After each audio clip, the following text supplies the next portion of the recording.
ICR के अखिल भारतीय परियोजना जो कि प्रोजेक्ट डायरेक्टरेट बेंगलोर द्वारा संचालित की जाती है तथा गोविंद वल्लभ पंत कृषि एवं प्रौद्योगिक विश्वविद्यालय के कृषि महाविद्यालय के पादप रोग विज्ञान विभाग द्वारा क्रियान्वित की जा रही है, जिसका प्रमुख उद्देश्य फसल सुरक्षा हेतु पादप रोगों के नियंत्रण हेतु रसायनों का उपयोग कम किया जाना है, जिसके स्थान पर जैव नियंत्रकों का प्रयोग किया जाना चाहिए, जिससे कि हमारे पर्यावरण, स्वास्थ्य एवं मिट्टी में लाभकारी है। इस परियोजना के अंतर्गत जैव नियंत्रकों पर शोध कार्य किए जा रहे हैं, जिनके परिणाम किसानों के प्रक्षेत्र पर प्रदर्शित किए जा रहे हैं। एक्रिब बायो कंट्रोल पंतनगर केंद्र में ट्राइकोडर्मा की 250 प्रजाति एवं सुडोमोनास की 600 प्रजातियों को उत्तराखंड के विभिन्न स्थानों से संकलित कर उनका जैव नियंत्रण प्रयोगशाला, ग्लास हाउस एवं अनुसंधान प्रक्षेत्र पर व्यापक मूल्यांकन एवं परीक्षण किया गया। तदोपरांत वृहद स्तर पर इन बायो कंट्रोल एजेंट्स के उत्पादन हेतु तकनीक विकसित की गई, जिसके पश्चात किसानों हेतु 3 फॉर्मुलेशन का विकास किया गया, जिन्हें पंत बायो कंट्रोल 1 जो कि ट्राइकोडर्मा हर्जियानम आइसोलेट नंबर 14 है, पंत बायो कंट्रोल एजेंट 2 जो कि सुडोमोनास फ्लोरिसेंस आइसोलेट 173 है, पंत बायो कंट्रोल एजेंट 3 जो कि ट्राइकोडर्मा आइसोलेट 14 और सुडोमोनास आइसोलेट 173 का मिश्रण है।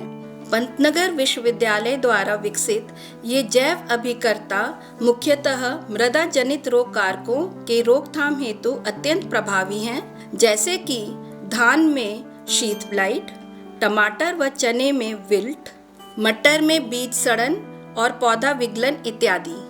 वर्तमान में इन जैव नियंत्रकों के किसानों के प्रक्षेत्र पर लगभग 300 हेक्टेयर में मुख्यतः धान, चना, मटर और टमाटर के फसलों में प्रदर्शन लगवाए जा रहे हैं। आइए जानते हैं इन्हीं में से कुछ किसानों के अनुभव। पंतनगर विश्वविद्यालय द्वारा ट्राइकोडर्मा और सुडोमोनास 2 पद्धतियों से भूमि शोधन व बीज शोधन के लिए जो बताया गया था, सर्वप्रथम हमने भूमि का शोधन कर ट्राइकोडर्मा और सुडोमोनास द्वारा भूमि का शोधन किया। उसके बाद हमने जब अपनी धान की नर्सरी बोई तो उस नर्सरी को भूमि शोधन कर बीज को सुडोमोनास और ट्राइकोडर्मा से उपचारित कर बोया गया। उपरांत जब हमने इस पौध को खेतों में ट्रांसप्लांट किया, उस समय भी जैव नियंत्रण द्वारा हमने इसको उपचारित किया।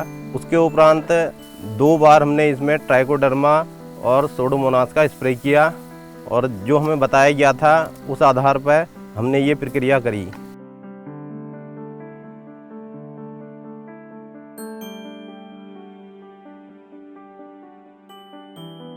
सबसे पहले तो सर जब नर्सरी डालते हैं तो उस समय बायोएजेंट को नर्सरी जो तैयार करते हैं उसमें गोबर के साथ मिला करके मिट्टी में धान का बीज को भी बायोएजेंट से मिला करके उसको नर्सरी में डाल देते हैं सर। उसके बाद सर सिंचाई मारते हैं। बायोएजेंट के अलावा वहाँ से जब हम ट्रेनिंग वगैरह के लिए जाते हैं तो हर एक चीज़ की फसल के बारे में प्रशिक्षण दिया जाता है।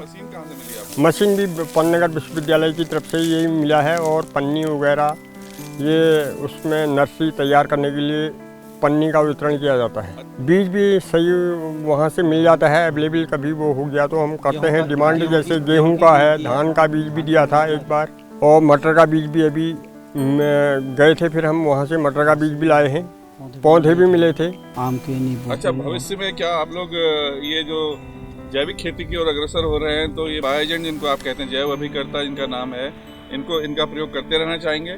करते रहना चाहेंगे सर, इससे क्यों फायदे हैं ही हैं, इसको नहीं छोड़ेंगे।